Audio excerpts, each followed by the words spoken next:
తెలంగాణలోని ప్రధాన పార్టీలన్నీ లోక్సభ ఎన్నికలపై స్పెషల్ ఫోకస్ పెట్టాయి. అధికార కాంగ్రెస్ ఈసారి 12 సీట్లకు తగ్గకుండా ఎన్నికల్లో గెలవాలనే పట్టుదలతో ఉంది. దీనికోసం రాష్ట్ర నేతలనే కాదు, పార్టీ హైకమాండ్నే రంగంలోకి దించాలనే ప్లాన్ చేస్తోంది. తెలంగాణ నుంచి సోనియా పోటీ కుదరకపోవడంతో ఇప్పుడు టీ కాంగ్రెస్ నేతల కన్ను రాహుల్పై పడింది. తల్లి పోటీ చేయని చోట తనయుడు బరిలోకి దిగుతాడా? అసలు టీ కాంగ్రెస్ ప్లాన్ ఏంటి?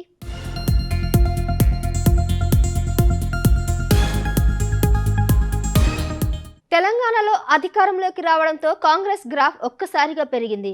దీనిని క్యాష్ చేసుకుంటూ లోక్సభ ఎన్నికల్లోని సత్తా చాటాలని ఆ పార్టీ పావులు కదుపుతోంది.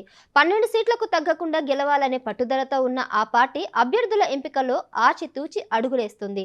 ఇప్పటికే మహబూబ్ నగర్ లోక్సభ స్థానానికి అభ్యర్థిని ప్రకటించగా మెజార్టీ స్థానాల్లో అభ్యర్థుల ఎంపికపై ఓ క్లారిటీకి వచ్చినట్లు తెలుస్తుంది.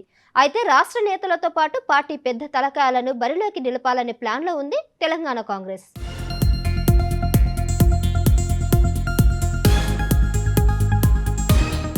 కాంగ్రెస్ పెద్దలు తెలంగాణ నుంచి పోటీ చేస్తే పార్టీ గ్రాఫ్ మరింత పెరుగుతుందనేది తెలంగాణ కాంగ్రెస్ భావన. సోనియా గాంధీని తెలంగాణ నుంచి పోటీ చేయించాలని సీఎం రేవంత్ ప్రయత్నించారు. స్వయంగా ఆమెను కలిసి తమ మనసులోని మాటలు చెప్పి ఖమ్మం స్థానం నుంచి పోటీ చేయాలని సోనియాను కోరారు. అయితే ఆమె ఓకే చెప్పలేదు. కనీసం రాజ్యసభకు అయినా తెలంగాణ నుంచి బరిలో నిలపాలని తెలంగాణ నేతలు కోరినా సోనియా మాత్రం రాజస్థాన్ వైపు మొగ్గు చూపుతుంది. దీంతో అక్కడి నుంచి పోటీ చేసి రాజ్యసభకు ఏకీగ్రవంగా ఎన్నికైంది.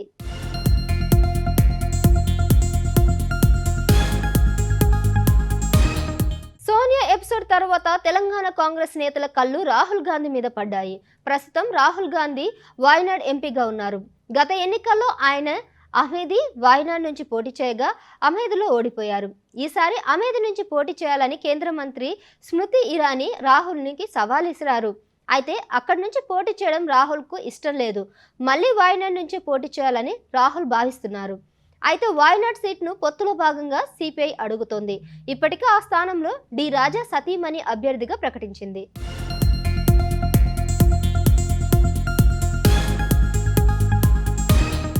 ఈ పరిస్థితుల నేపథ్యంలో రాహుల్ వాయనాడ్లో పోటీకి దూరంగా ఉండాలని భావిస్తున్నట్లు తెలుస్తుంది. ఈ క్రమంలో తెలంగాణ కాంగ్రెస్ నేతలు రాహుల్ను తెలంగాణ నుంచి పోటీ చేయాలని కోరారు. రాహుల్ తెలంగాణ నుంచి పోటీ చేస్తే పార్టీకి మరింత ఊపు రావడంతో పాటు ఆశించిన ఫలితాలు వస్తాయని రాష్ట్ర కాంగ్రెస్ నేతలు భావిస్తున్నారు.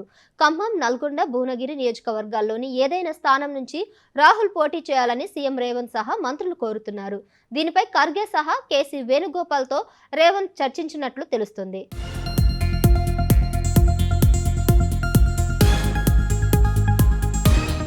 కర్ణాటక నుంచి కూడా రాహుల్ పోటీ చేయాలనే ప్రతిపాదన ఉంది.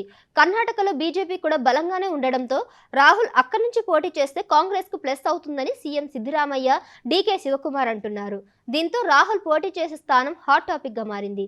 ఈ నేపథ్యంలో రాహుల్ మళ్ళీ నార్త్ కు వెళ్లిపోతారా లేక సౌత్ నుంచి పోటీ చేస్తారా అన్నది ఆసక్తికరంగా మారింది. ఇప్పుడు ఒకవేళ రాహుల్ తెలంగాణ నుంచి పోటీ చేస్తే మాత్రం ఆ పార్టీకి అది పెద్ద బూస్టర్ గా మారే అవకాశం ఉంది.